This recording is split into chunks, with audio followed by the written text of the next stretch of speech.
Jemaat yang dikasihi Tuhan, hari ini Minggu 8 November 2020.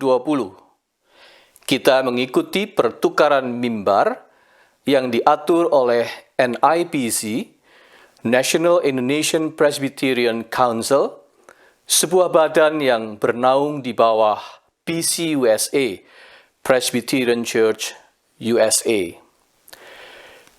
Hari ini kita akan dilayani oleh Pendeta Deja Tiwa untuk pemberitaan firman, mewakili GKI Sacramento, sedangkan saya sendiri akan melayani di GKI Sacramento.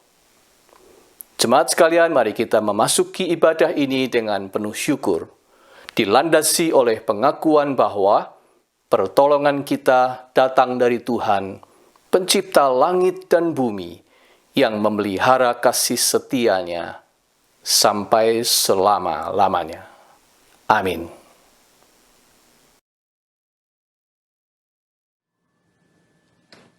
Jemaat yang Kristus kasihi, mari kita bersama-sama bersatu di dalam doa. Bapa yang kami imani di dalam Yesus Kristus, segala puji dan syukur kami naikkan ke hadirat-Mu atas kesempatan yang Tuhan anugerahkan pada sore hari ini. Sebagai jemaat GKI Los Angeles, kami berkumpul bersama-sama memuliakan Tuhan lewat puji-pujian, lewat doa, persekutuan, dan lewat mendengarkan firman Tuhan. Kami bersyukur untuk pelbagai kebaikan Tuhan yang sudah kami alami sepanjang minggu yang lalu di dalam pekerjaan kami, di dalam keluarga kami, di dalam studi kami. Kini tibalah saatnya kami akan membaca dan mendengarkan firman Tuhan.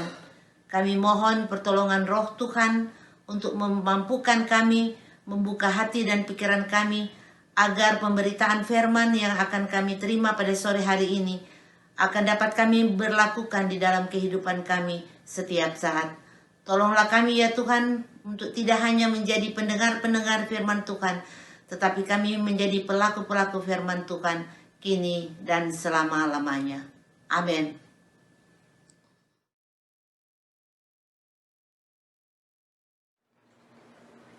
Selamat sore saudara-saudara yang Kristus kasihi, jemaat Indonesian Presbyterian Church Los Angeles. Merupakan sebuah privilege bagi saya untuk bisa memimpin kebaktian pertukaran mimbar yang diprakasai oleh National Indonesian Presbyterian Council. Saudara-saudara yang Kristus kasihi, adapun tema kita pada sore hari ini adalah hidup adalah pilihan, yang diambil dari Yosua pasal 24 ayat 1 sampai 3a dan ayatnya yang ke-14 sampai 25.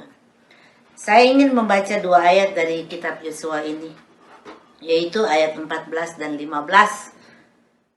Oleh sebab itu takutlah akan Tuhan dan beribadahlah kepadanya dengan tulus ikhlas dan setia. Jauhkan Allah yang kepadanya nenek moyangmu telah beribadah di seberang sungai Efrat dan di Mesir, dan beribadahlah kepada Tuhan. Tetapi jika kamu anggap tidak baik untuk beribadah kepada Tuhan, pilihlah pada hari ini kepada siapa kamu akan beribadah. Allah yang kepadanya nenek moyangmu beribadah di seberang sungai Efrat, atau Allah orang Amori yang negerinya kamu diami ini. Tetapi aku dan seisi rumahku, kami akan beribadah kepada Tuhan. Haleluya, haleluya, haleluya.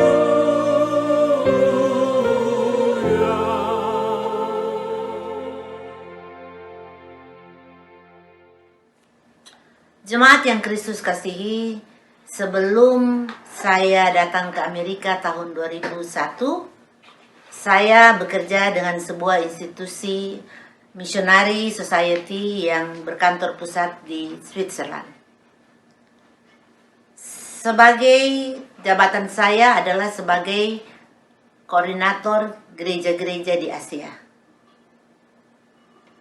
Setelah 4 tahun bekerja, saya mendapat tawaran beasiswa untuk studi di Amerika.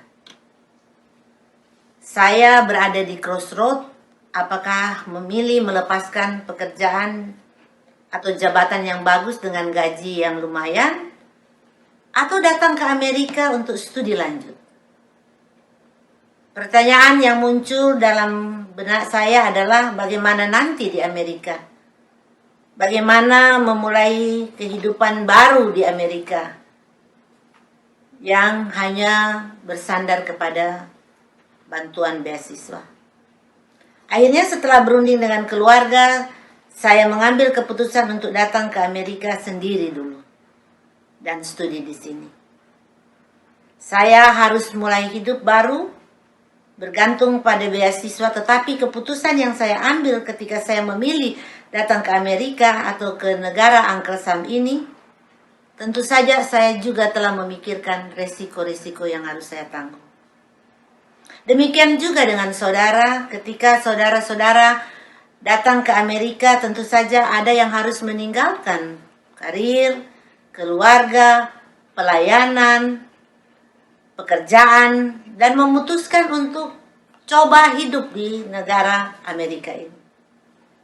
Itulah pilihan yang kita ambil. Dan tentu saja ketika saya dan saudara mengambil keputusan untuk memilih apa yang saya dan saudara sukai, maka kita tentu berani menanggung resiko apapun keputusan yang sudah kita ambil. Hidup ini penuh dengan pilihan yang membuat keputusan. Every moment of our life we make a choice. Mulai dari hal yang kecil sampai pada hal-hal yang besar. Ibu-ibu setiap hari bikin keputusan mau masak apa atau pergi belanja di mana. Seorang anak memilih untuk menonton film kartun yang mana atau memilih teman yang mana ketika ia berada di sekolah. Memilih merupakan sebuah bagian sentral di dalam kehidupan saya dan saudara. Apakah dalam skala yang besar, saudara lihat baru beberapa hari lalu bangsa Amerika telah menentukan pilihan mereka, yaitu memilih presiden. Ada yang memilih Biden dan ada pula yang memilih Trump. Tapi yang perlu saya dan saudara ingat bahwa choice atau pilihan yang kita ambil sekarang memberikan impact bagi kehidupan saya dan saudara di masa mendatang. Pembicaraan atau pembacaan Alkitab kita pada sore hari ini berbicara tentang memilih. Memilih untuk mengikut Allah atau kembali menyembah kepada ilah-ilah sebelum Abraham dipanggil, ataupun pada ilah-ilah di negara atau di bangsa Kanaan yang mereka masuki tanah perjanjian itu. Sebagaimana saya dan saudara ketahui bahwa setelah Musa meninggal, kepemimpinan bangsa Israel dipegang oleh Yosua. Yosua melanjutkan bangsa yang besar ini memasuki tanah perjanjian, tanah Kanaan. Dan sebelum ia meninggal, Yosua ingin mendengar pengakuan atau reafirmasi of faith dari bangsa ini. Maka ia memanggil seluruh tua-tua orang Israel, pemimpin pasukan, pemimpin agama, untuk datang berkumpul di Sikem. Untuk mendengarkan pidato perpisahan Yosua. Ada semacam kecemasan dalam diri Yosua untuk meninggalkan bangsa ini. Karena ada semacam kecemasan Yosua, jangan-jangan bangsa ini akan kembali lagi menyembah berhala. Yosua dalam pidatonya di Sikem ini menyangkut 3 hal. Pertama, Yosua berbicara mengulang kembali tentang kebaikan Tuhan yang sudah dialami, yang sudah dirasakan oleh umat Israel. Sejak mereka keluar dari tanah Mesir, dari tanah perbudakan, dan sepanjang perjalanan di padang gurun sampai ke tanah perjanjian, tanah Kanaan. Tanah yang berlimpah susu dan madu. Ayat 13 dikatakan negeri yang tidak kamu peroleh tanpa bersusah-susah dan kota-kota yang tidak kamu dirikan. Atau kebun-kebun yang tidak kamu tanam tapi kamu tinggal memetiknya. Dikatakan bahwa tanah Kanaan adalah tanah yang berlimpah dengan air susu dan madu. Luar biasa. Yosua mau mengingatkan bagaimana bangsa ini mendapat privilege dari Tuhan. Bahwa Allah yang telah memanggil mereka keluar dari tanah Mesir, yang telah menyertai, telah memberkati kehidupan bangsa ini. Jadi tidak ada alasan bagi bangsa ini untuk berbalik atau betray God. Untuk berbalik meninggalkan Tuhan. Tuhan sudah begitu baik bagi umatnya. Itu kata Yosua kepada bangsa Israel. Dan yang kedua, Yosua men-challenge bangsa ini untuk memilih apakah terus beribadah kepada Allah, Yahweh, atau kembali mempercayai ilah nenek moyang mereka. Ayat yang ke-14 dan 15, Yosua berkata, pilihlah hari ini. Kepada siapa kamu akan beribadah? Kepada Allah nenek moyang di seberang sungai Efrat, yaitu Allah yang disembah oleh nenek moyang Abraham? Atau Allah orang Amori, yaitu Allah ilah-ilah orang Kanaan? Tetapi aku dan seisi keluargaku, atau aku dan seisi rumahku, aku akan beribadah kepada Tuhan. Yosua menawarkan pilihan bagi bangsa ini. Mau terus dengan imanmu, atau kembali menjadi penyembah berhala. Statement yang luar biasa.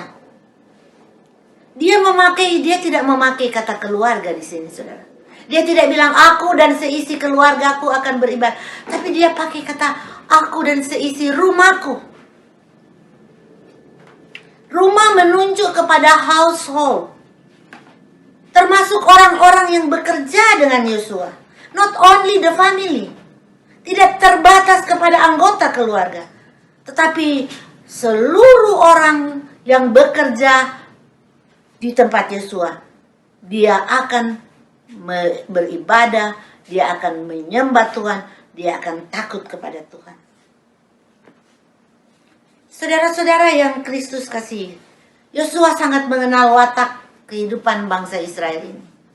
Kecemasan Yosua yang mereka akan beribadah, karena dalam perjalanan sepanjang 40 tahun di padang gurun, itu dilakukan oleh orang Israel. Saudara ingat cerita tentang lembu emas yang dibuat oleh bangsa Israel ketika mereka menunggu-nunggu Musa terlalu lama turun dari Gunung Sinai. Sehingga mereka membuat lembu emas dan mereka menyembah lembu itu. Itulah sebabnya Yosua mengingatkan bangsa ini, wanti-wanti untuk tetap setia dan takut kepada Tuhan. Untuk tetap mempercayai dan mengikuti Allah Israel. Yosua ingin mengulang apa yang dikatakan Musa di dalam Ulangan pasal 30 ayat 19. Pilihlah kehidupan. Kehidupan artinya pilihlah Tuhan. Maka dengan kita memilih Tuhan, maka ada berkat Tuhan. Itu kata Musa. Yosua ingin mengulang kembali apa yang sudah dikatakan Musa ketika di padang gurun. Yosua ingin mengulang supaya bangsa ini kembali mengaku confess imannya kepada Tuhan. Mengapa dia mengatakan beribadah kepada Tuhan? Kata ibadah ini tidak hanya menunjuk kepada ritual yang biasa saya dan saudara lakukan, beribadah atau kebaktian. Tapi makna arti dari kata ibadah ini jauh lebih dalam. Beribadah kepada takut dan beribadah kepada Tuhan. Roma pasal 12 ayat 1 dikatakan, hendaklah kamu mempersembahkan tubuhmu menjadi korban yang hidup, yang kudus, yang berkenan kepada Allah. Karena itu adalah ibadahmu yang sejati. Jadi ibadah tidak hanya sekedar ritual, kebaktian, tetapi offer yourself to God. Mempersembahkan hidup kita seutuhnya kepada Tuhan. Menyerahkan kehidupan saya dan saudara kepada Tuhan.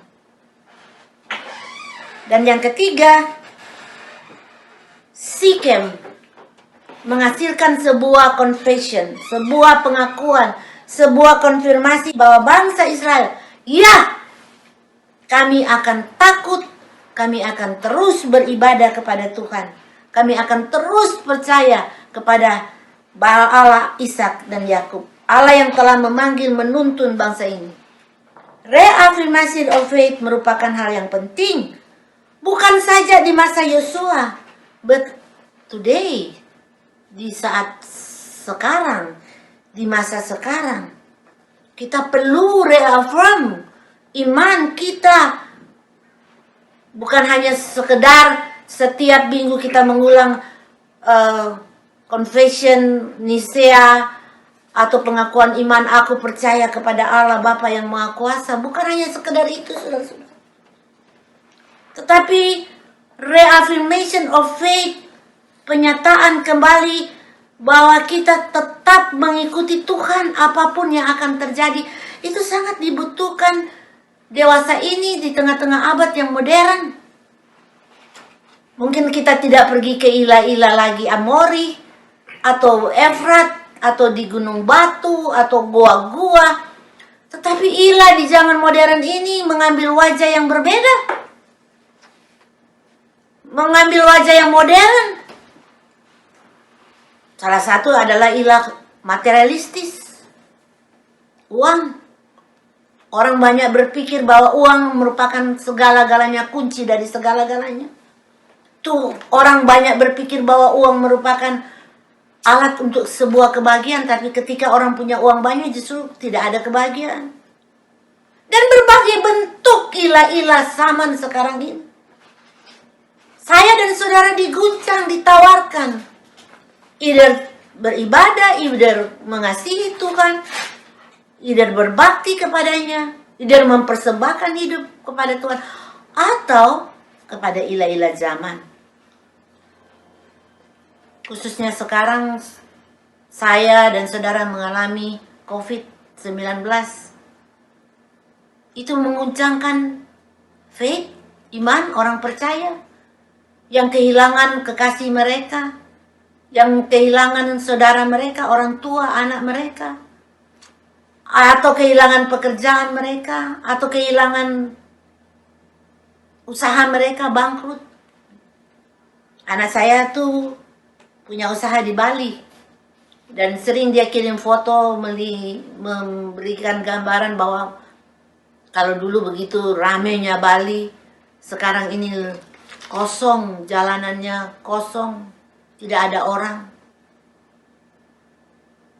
Di tengah-tengah kesulitan yang ada COVID-19, ketika iman saya dan saudara diguncang, kita perlu ada reaffirmation of faith untuk menyatakan bahwa kita terus mengikuti Tuhan. Senada dengan itu seperti surat Paulus kepada jemaat Kolose pasal 2 ayat 6 dan 7 berkata bahwa kamu sudah menerima Kristus. Kamu sudah percaya kepada Kristus. Kamu sudah menjadi milik Kristus. Kamu sudah pengikut Kristus. Maka itulah sebabnya hidupmu tetap di dalam Dia. Berakar di dalam Dia. Dibangun di atas Dia. Dan hendaknya hidupmu, imanmu bertambah teguh. Dan hendaklah hatimu melimpah dengan ucapan syukur. Jadi kita yang sudah mengikut Kristus, mengenal Kristus, we reaffirm our faith untuk terus memilih Kristus dan terus mengikut Kristus. Ada orang yang mengatakan, gimana ini COVID sudah 8 bulan gak pernah berakhir. Kok kayaknya Tuhan gak mendengar doa kita ya? Ada orang yang stres yang mengatakan demikian.